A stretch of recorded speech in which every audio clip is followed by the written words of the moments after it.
All right, girls, I have 11:30. I want to be respectful of your time. Thanks for coming in for a few minutes after Bible study. Thanks to those who are joining us by video today. You'll forgive me, please, if I'm not my normal energetic self, because I'm usually jumping up and down about fall friendship dinner, but recovering from back surgery, so I'm just going to sit right here for this portion. But need you to know that the fall friendship dinner that's coming up in September is the highlight of the year, but it is my favorite event, and I want to tell you why. I want to give you the big vision on why we do the Fall Friendship Dinner. It's a lot of fun. We get to bring our friends. We get to bless a lot of ministries. But the Lord has lined it out for us, for women's ministry, in a very strategic, very intentional, and very purposeful way. And many people don't know what that is because we don't often have the opportunity to share why do we do it and why do we do it this way. So Fall Friendship Dinner is one of the very few events that has 4 purposes behind that one night. There are 4 things that we hope to accomplish and that we believe the Lord has set us up for that night. One is enrichment, because it serves to kick off our fall Bible study program. It's quite interesting because you kind of get to meet the teacher. It feels like back to school. You're going to get to meet the teacher. Their hallway is going to be full of teachers and workbooks. You can sign up for childcare. So it's really a kind of comeback season. Let's get back in the structure of our fall. We'll roll out a ton of studies that you can choose from. We'll be highlighting our Flourish mentoring program again, and you can sign up for a Flourish group, and a lot of those enrichment opportunities. But the Bible doesn't say, y'all come. The Bible says what? Y'all go. Y'all go. So you come that night and you're filled and you get equipped for some things that the Lord is doing. So enrichment is a big reason, a big part of what we do. But not just enrichment, it also includes missions. Because when you come that night, you're going to decorate the table. Like this is a sample table, and there are sample tables that you'll see in just a moment. Mimi will walk you through different ways that you can decorate your table. And what we do for Fall Friendship Dinner is, this is what I like to say. People say, Debbie, you shouldn't say that. But this is what I totally say. I say, we don't bless to impress. We decorate. We don't decorate to impress. We decorate to bless. That's what we do. So we don't bring all of our stuff from home, all of my stuff, all of those things. Now, you're totally welcome to do that. But the decorations are mainly, the most important part of the decorations are the items that we're going to use to bless one of 5 local missions right here in Tyler. You will be given that list. You have that with you. For instance, like I will decorate my table to bless our prison ministry. We go twice a month. They're in need of eyeglasses. They're in need of toothpaste and deodorant and soap.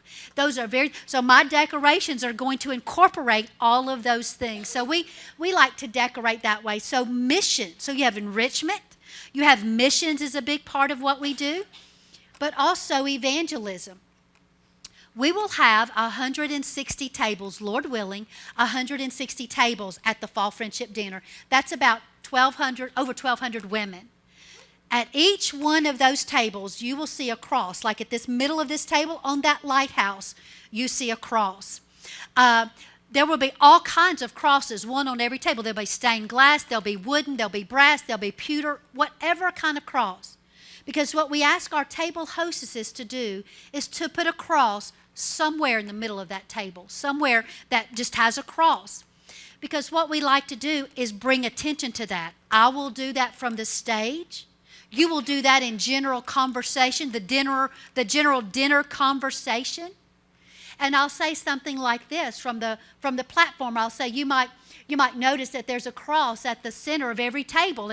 And see, the cool thing is women will have already noticed that. I'm going to tell you a story about that in a moment. They will already notice because they walked around and oohed and awed over all the tables. I like to bring my phone and take pictures. I mean, they're decorated so creatively. But they'll begin to notice, well, there's a cross at every table. And I let our women know the reason we have a cross in the middle of every table here tonight, is because it is our desire, it represents our desire to have Christ at the center of our lives, the center of all we do. And there was a time in my life when Christ was not the center of my life. And not until I made him the center of my life and invited him into my life and gave him to my life, did my life have any sense of purpose or meaning or destiny or anything until Christ was in my life. And we'd love to talk with you more about that. So can you see how evangelism begins to be a part of that night as well? We'll have some 3 circle tracks available. So we have enrichment as a part of that event. We have missions. We're going to bless 5 local missions. We have evangelism. We're going to talk about Jesus that night. And then we have outreach.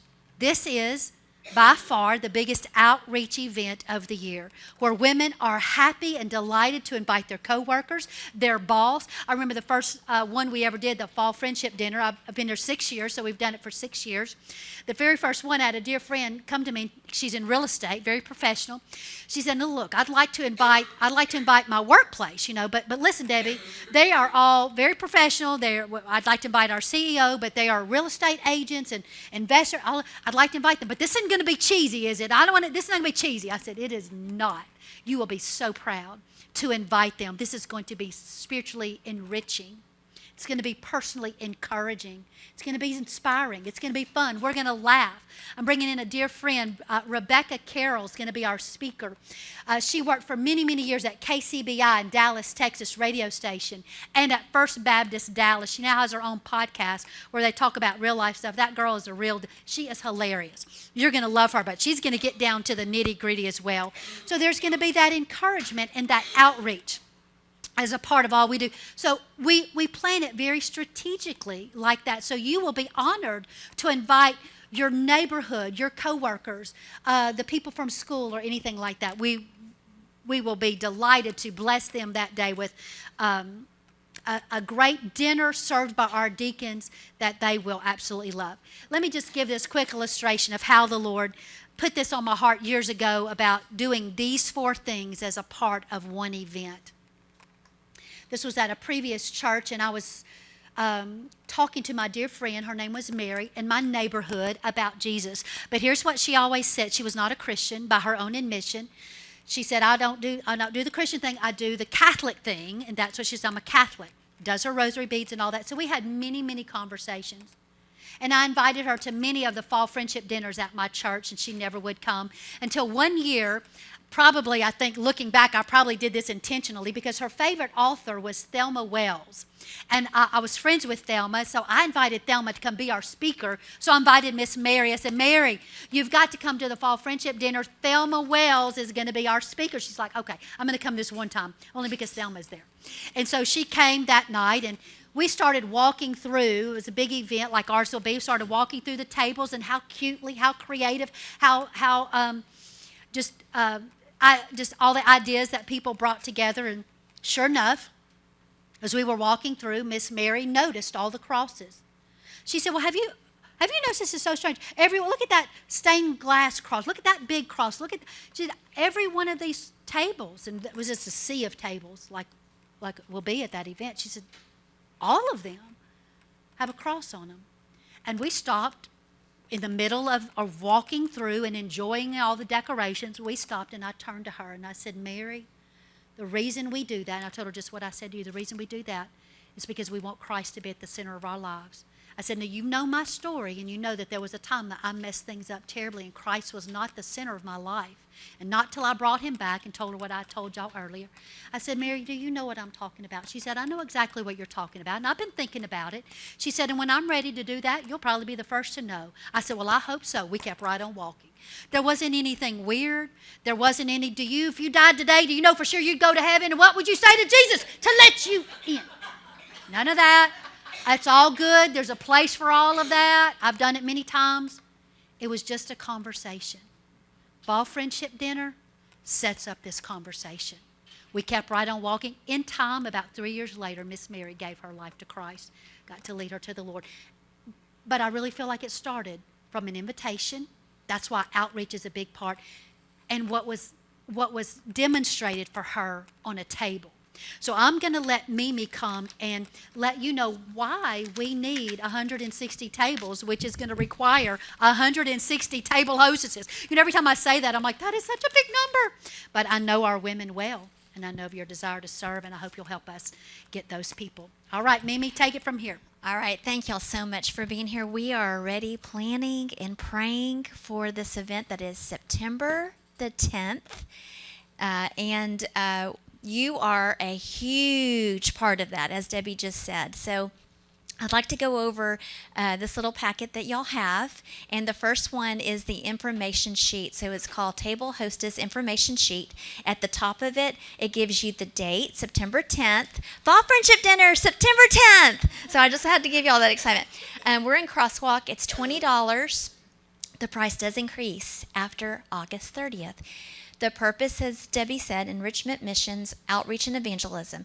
We have childcare available for only $5 per child, $20 family max, and our goal, like we said, that we're praying that the Lord will bring 1,280. So that's 160 tables, 8 to a table. We will set up. So if you choose to be a hostess, and I really pray you do, you will have the option to set up your table on Monday, September the 9th at 1 to 8. That gives also the working ladies a chance to do it. Or the day of the event, 10 a.m. to 4 p.m. And we really want to cut it off at 4 because we have some women that come early, and we definitely don't want to have any tables not done by 4. So we have our servers, which are our men, and it's so much fun. It's so much fun to see them all dressed up and serving us. So let's go ahead and talk about the hostess requirements. First thing, register. Even as a hostess, I need you to register, please. And registration is open, greenacreswomen.org, and look at the Fall Friendship Dinner tab. It gives you everything you need to know. It will, in fact, have this hostess information there in case you lose it. It will also have your card, which I will tell you about in a minute, which is so important to me. It will also be important to you. Okay, so you register. Then you will, on the day of setup, you will bring 8 name tags, 8 napkins. These are fancy. You don't have to do cloth napkins. By the way, shout out to Debbie and Deborah for doing the mock table for us. You will come, and the silverware is provided for you. You'll slip on those gloves. You'll set the table. Some ladies don't remember that part, and that's hard for the staff at the end to just quickly do it. So please do that. You will be putting your table decorations, which we've already said are your donations. You can foo-foo it up a little bit, but make sure your donations are in the middle of the table because we are blessing these ministries. We are not impressing other people, but we are blessing. Okay, and so the next thing is very important, the cross at every table. Debbie will be mentioning the cross on the night of the event. So we're going to really hope you have a cross on your table. And then we need a cardboard box. And the cardboard box can be whatever you bring your items in. It can serve as 2 purposes. 1, to bring your items in so it's easy for you to carry. 2, at the end of the night, our men are going to take your donation to the ministry table. And I'll get back to that in just a minute about what that's all about. It'd also be helpful if you went ahead and labeled your box. And I'm going to explain that in a minute when we get to the ministries. Now, number 8, I'd love you to put a big old fat star, circle it. Communication is so key to this event. I would love you to please check your email regularly. After you consider this meeting and you want to host a table, you will confirm that you want to be a hostess by signing your name on those papers there at the table in the back, or you can email me later. You do not have to decide today. You can just let me know later, or today if you like. But this is the part that's so important about communication, is this hostess guest list card. So this hostess guest list card is telling me your intention for the night.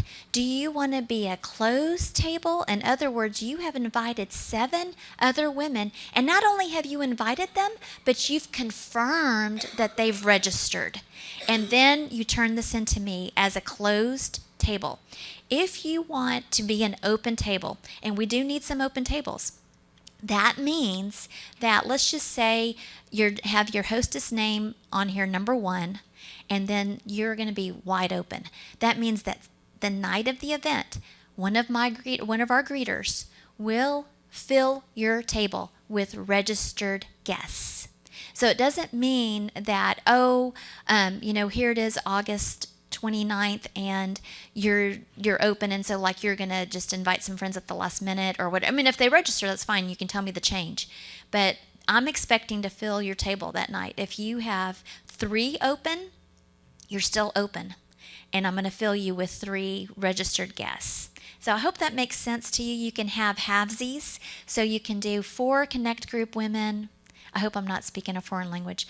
You can have 4 friends that you know are coming, and then you may want the other 4 to be people that I bring to your table. Okay? So that means you're open still. Even if you have 1 slot open, you're open, because that puts me in the category of filling a guest for your table. Super, super important. I need this by August 30th. And I want to tell you something new and exciting, and that is we have hostess coaches this year. Your hostess coach, which I will let you know who your hostess coach is. I mean, I'm kind of down the road a little bit because you haven't even signed up to be a hostess yet. But if you put your name on that list, then that means I'm going to assign you a hostess coach who's going to answer any question that you have. And she will also help you get this card to me by August the 30th. So it's just a little tender, loving care. And of course, I'm here to help you as well, for sure.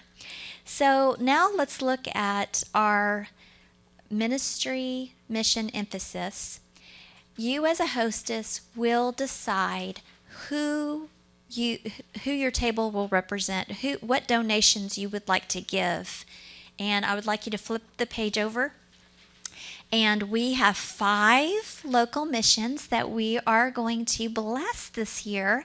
And the first one is prison ministry. And so I'm going to give you little descriptions of each of them, okay? So Green Acres Women takes a team to East Texas Treatment Facility in Henderson a couple of times a month. These are women that are incarcerated, and we worship with them, we provide biblical teaching, and we have prayer time with them, and we bless them with hygiene bags once a quarter. Refuge of Light is a nonprofit organization that operates a safe home dedicated to the provision of physical, mental, spiritual healing to female youth 18 to 21 years old victimized by sexual exploitation within the United States. The mission of Refuge of Life is to provide a safe haven, redemptive rescue, and restoration for sexually exploited female youth through advocacy, awareness, and holistic care. The Fostering Collective exists to recruit and shepherd Christ-centered families in the East Texas area to bring hope to children in foster care. Green Acres Special Friends. Green Acres Kids is excited about our ministry to families with special needs children. We offer connect groups to minister to these amazing kids. Our small group is staffed with adults experienced in working with children with special needs, and it includes a weekly Bible lesson, music, and suitable manipulatives. Wise Men Lighthouse. This organization offers a 1-year residential program for people going through difficulties such as recent incarceration, addiction, or homelessness. The program follows a curriculum and uses counseling, work therapy, and various life recovery classes such as interviewing, budgeting, parenting, and more. So I know that's going to be a hard decision for y'all. So you can go ahead and just decide one as a hostess. You don't need to necessarily let me know about that. We are trusting the Lord to provide for these ministries. And so you'll just decorate your table with the wish list that is on the back of your hostess information sheet. So we've reached out to these ministries, and this is what they've told us that they really want. So I know that you won't go wrong with any of these things here. I'm trying to think of like commonly asked questions. We provide the tablecloth. Um, I only want one hostess name. There's a lot of ladies that like to say that they're going to co-host, but I just need one name on that sheet. That way, that person will be the one filter for as far as when your guests need to know what your table number is. Then I can say Cummins number 50. So there's not two different numbers or last names. Trying to think of what other questions there might be. What questions do y'all have? Great. I was thinking about the decorations. I always bring so much stuff to put on my table, and then there's nowhere for like the plates. Yeah. Or even, I would suggest, like if you want something under your plate, don't get rectangle placemats. Get a circle one because they're fitting people around. Very good. Okay, so Maddie said two things. One, she said if you wanted to get placemats, which you don't have to, this lovely table has placemats, then make sure they're round because it's just logistically it's better. And not logistically, I don't know. Then the other question was when you have an abundance of donations and they're overflowing, then what you'll do is there's two options. We will have ministry tables. I'm not quite sure where I'm going to put them right now, seeing that we have 160 tables in the crosswalk. So I think what we'll do is we're going to move those ministry tables representing these ministries that I told you about. They're going to be 8-foot tables, and they will be probably in the garden room area. That's what we're thinking that we'll lean that way because we want the deacons to be able to move all that out for us. So that well, deacons and men. I want to make sure y'all clarify that it's men servers in general. So they will take your overflow if you put them on the tables, and they'll take care of it. Okay, any other questions? We want to be really mindful for your time, and I sure appreciate y'all's time today and coming and listening and considering, and we're already praying for you because this is a really good event for those that may not want to come to church because we will introduce them to all of our Bible studies and the things there. So we really want to get them in. We're going to have a fantastic, very biblical speaker, and I'm not going to even tell you the special music is going to blow your mind. So that's a little teaser right there. So if there's not any other questions, we will dismiss. And if you'd like to sign, you can, or email me later.